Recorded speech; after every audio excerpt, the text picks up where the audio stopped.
Okay, this should be our last section of the video. We want to do some final touches before we call this finished.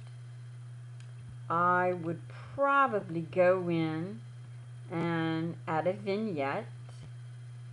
Let's go in and do a levels adjustment real quick. I don't really see where it needs to be lighter, but we could darken it and it would give us a little bit more contrast. I don't want to go too much. Let's go here.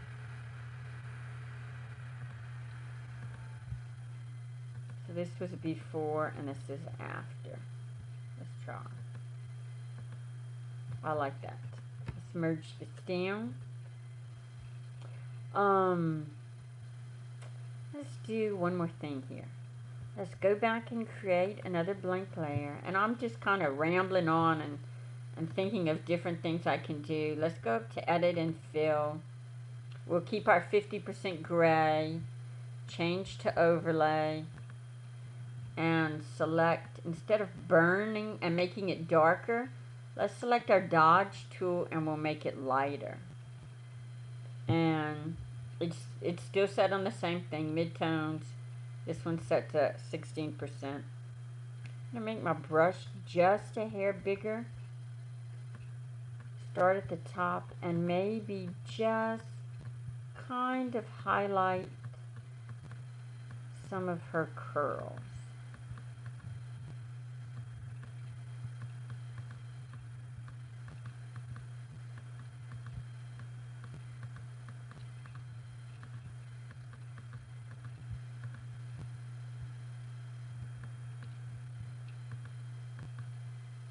And then we can go in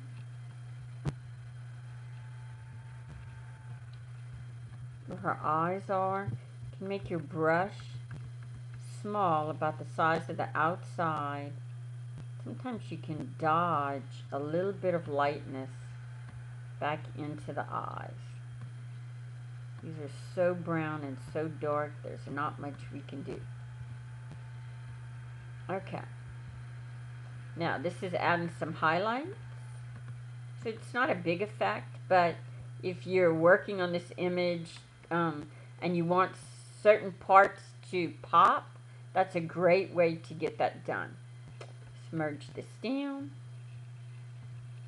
We'll go in and create a vignette. We're going to select our rectangle marquee tool. Make sure our feather is set to about, let's say 250. And I'm going to hit enter.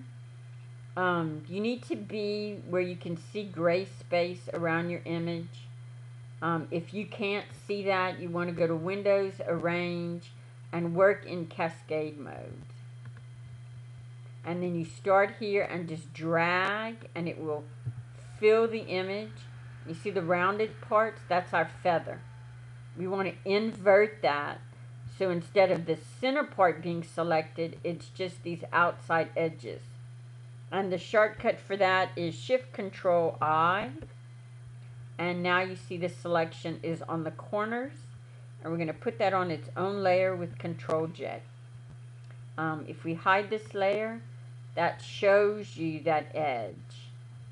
And we're going to change it to multiply to darken it.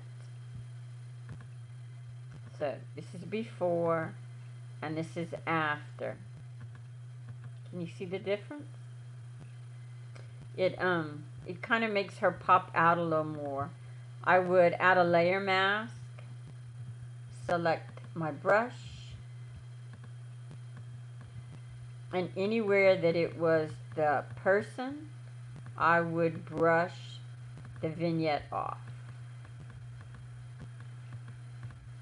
And just make sure that that affected my edges. I'm going to merge down. I think we're going to call this done. So let's bring in our original image. Well, okay. There we go. And all you do is highlight that layer, hold the shift key, and drag it and drop it. Let's go in and close this one. And we're going to pull this layer back on top. And you can always move your layers around by dragging. But you need to remember everything works like a sheet of paper. So whichever one's on the top, that's the one that's going to show. So, let's zoom in. Come on, mouse, work with me here. This was our before image. And this is our after image. I think it worked really well. If we had the link to what we were trying to copy, we duplicated the effect of the original tutorial that had been posted on Facebook. Again, this is before. You can see her frowny scowls, and this is after. Completely different look. Yes, it took a few steps. If you didn't get everything, depending upon what level you're at, I hope you got a few things that you can use and incorporate into your work. Next, we would go in and save it for the web. Let's go to image, image size, and we'll bring this down to 950 for our biggest pixel size, and click OK. Let's zoom back out.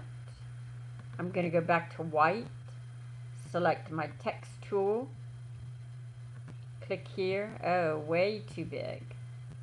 Let's go to something like 33.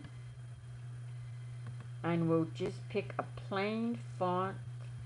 Let's go up and find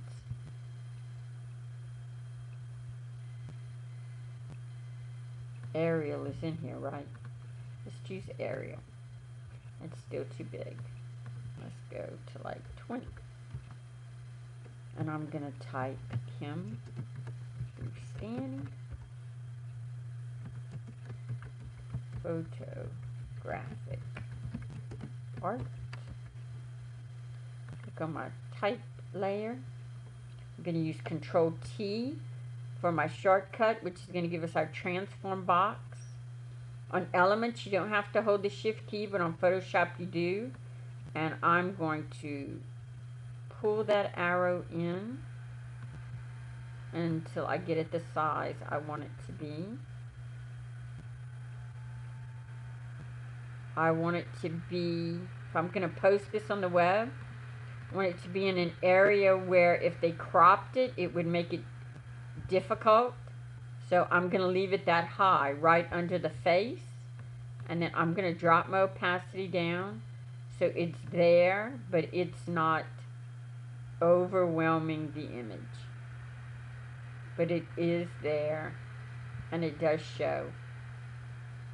And then I would save it as a web file and upload it to my Facebook page or my blog or my website. This is the end, guys. I hope you learned something, and I hope you enjoyed it. Bye.